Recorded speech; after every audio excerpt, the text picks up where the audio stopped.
Uy! Ito pala yung bagong NMAX, oh. Ganda ng kulay, oh. Sir, thank you, ah. Kulay blue.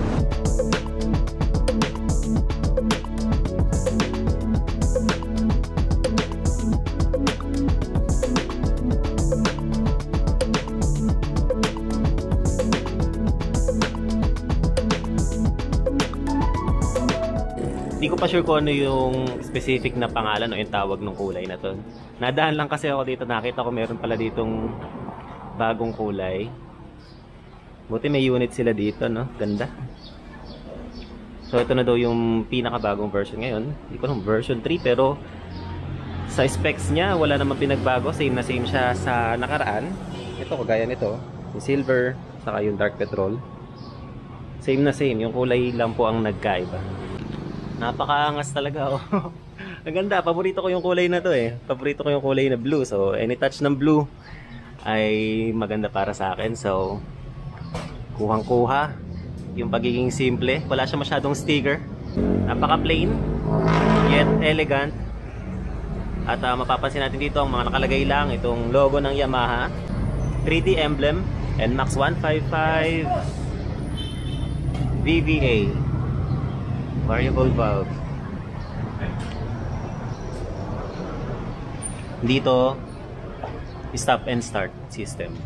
Sabi ni Sir kanina may tumingin na doon ito, eh. So babalikan siguro ito ngayong araw. Mahapyawan natin, no? Tingnan natin kung ano yung specs ito para sa mga bago. So sa mga hindi pa masyadong familiar sa NMAX, silipin natin saglit. So unang-una mapapansin natin dito, naka-digital meter panel siya. Pero sa ngayon hindi pa kasi siya activated. Pero nakakabit naman dito yung battery. So dito po yung battery niya. At ito yung cover. Kagandahan dyan, naka full digital meter panel ito. And almost kompleto yung mga details na kailangan natin. From speedometer, gas, fuel tank consumption, and everything. May time.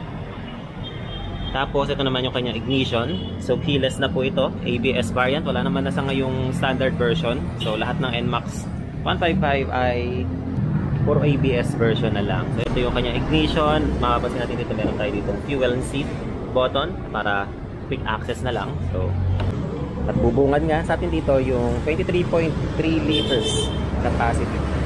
Karaniwan yung mga full face helmet hindi kasya. Siguro meron lang mga specific na size o yung design, ayan, kasya. Pero yung mga half face helmet kasya talaga dito. So diba meron dito, ito yung kanyang side mirror.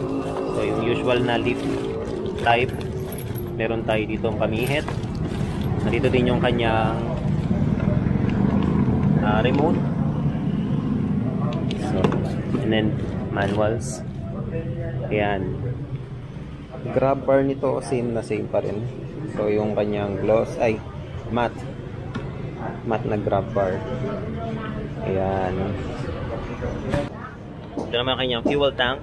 So hindi pa siya bubuksan. May sukat yan na 7.1 liters. Hanggang malaki yan. Masasabi ko malaki yung tangke na yan. So ito may susi dito. Itong susi ay para dito sa ilalim. Asan na ba? Ayun. So ginagamit yan para kung sakaling hindi natin dala yung remote or wala sa atin yung remote or maiwan dito sa loob ng compartment, pwede natin yan mabuksan manually. So dito sa kanyang side pockets, meron tayo ditong electric power socket. Ayan, may charging port na tayo dito. So kailangan natin dito ng adapter. Tapos cord, makapag-charge na tayo dito. Open pocket ito, so wala tong cover, pero maluwang siya, no. Try natin maglagay ng cellphone. Ayan. Diba? Fit na fit, tagong-tago. Yun nga lang, pag umuulan, may possibility talaga na mababasa yan. Pero okay na okay to kung dito ka nagcha-charge or ginagamit mo, nagwe-Waze ka or Google Maps. Yan. Sakto. Dito naman sa kanan, meron din side pocket na may cover. And kasyang-kasya din dyan yung cellphone. Yan. Hindi siya ganun kalakihan. Hindi siya sinlaki nung nandito sa kaliwa. Pero okay na okay kahit gloves ata kasya dito. Medyo masikip pag gloves, pero pwede na. Yan. Isa sa nagustuhan ko dito sa NMAX yung itsura ng mukha niya, no? angas ng dating, parang kotse. Saka yung mga ilaw niya naka full LED na. Natry ko na to dati, ang ganda ng buga ng ilaw, lalo na paggabi. Talagang kitang-kita mo yung daan. All the same, dito din sa likod, LED to. Bulb type naman itong signal light. So integrated yung kanyang ilaw. So magkakasama na, para talagang kotse yung dating, no? At dito sa likod mapapansin natin na ang haba nung kanyang tapaludo. Talagang iwas talsik na putik. And meron tayo ditong mga reflectors dito sa side and dito sa likod for added visibility. Tapos dito naman sa kanyang plaka, meron din siyang ilaw. So para maliwanag siya at nakikita natin yung plaka. Isa pa sa nagustuhan ko sa NMAX, yung mga gulong niya, mga tubeless na. Parehas yan 13 inches mags. Dito sa harap 110 by 70.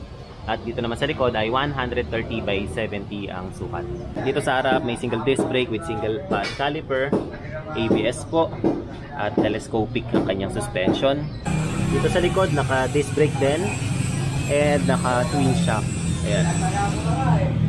So liquid cooled nga din pala to, no? At gusto ko yung part na to na yung cover niya natatabingan din yung tubo nung tambucho.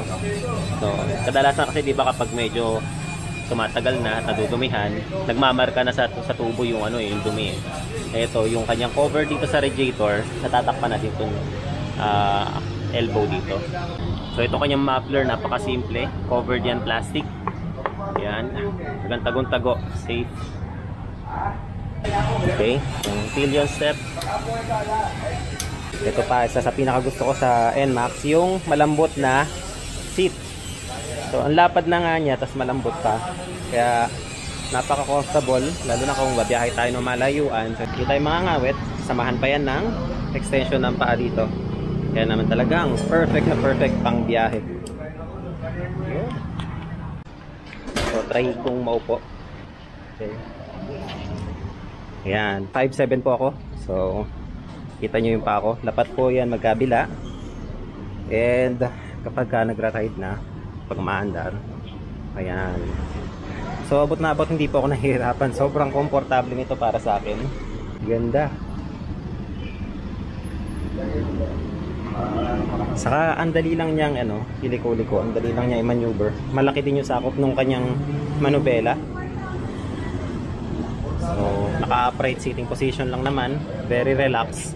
Gaan lang din naman siya sa 131 kilograms with full tank. Meron din itong side stand switch. Additional safety feature yan para kapag nakababa ito, hindi natin mai-start yung engine. Ganon din naman, parang kill switch na rin siya habang kapag nakabukas yung makina tapos binaba natin ito, mamamatay yan. So meron din pala itong Yamaha Motorcycle Connect or yung Y-Connect kung saan pwede natin i-connect yung ating mga mobile devices. Makikita natin yung stats ng motor like yung RPM, kung kailangan na magpalit ng oil, yung last parking at marami pang iba. So dito naman, meron tayo ditong stop and start system. Ayan. So dito yung switch niya. Ito rin yung hazard, yung electric starter.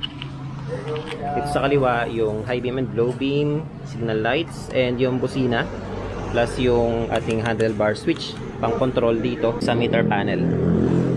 Ayan. So yung kanyang brake lever, kulay black coated. Yung visor, same lang po. Ayan. Ang ganda. Ang ganda ng glossy. So dati may mga kulay na matte blue na no. So ngayon naman glossy naman yung inilabas nila. Hanggang dito sa ilalim glossy. Blue core.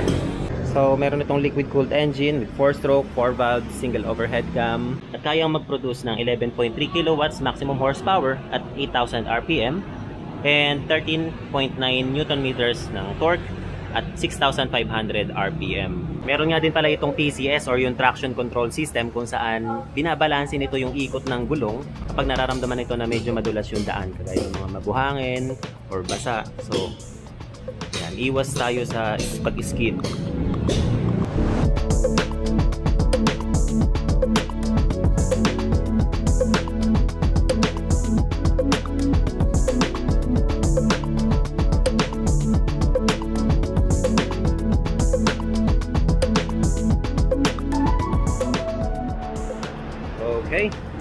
And so far, yun lang naman. So sabi ko nga kanina, wala naman pong pinagbago ito kumpara sa naunang version. And ano pa ba inaantay natin kung hindi yung mga susunod na upgrades. Kung kayo man ay may katanungan, may suggestion, maaari po kayo mag-comment or maaari kayong pumunta at bumisita sa pinakamalapit na Tricycle branch sa inyong lugar. So, this is CK once again. See you on the next video. Yan.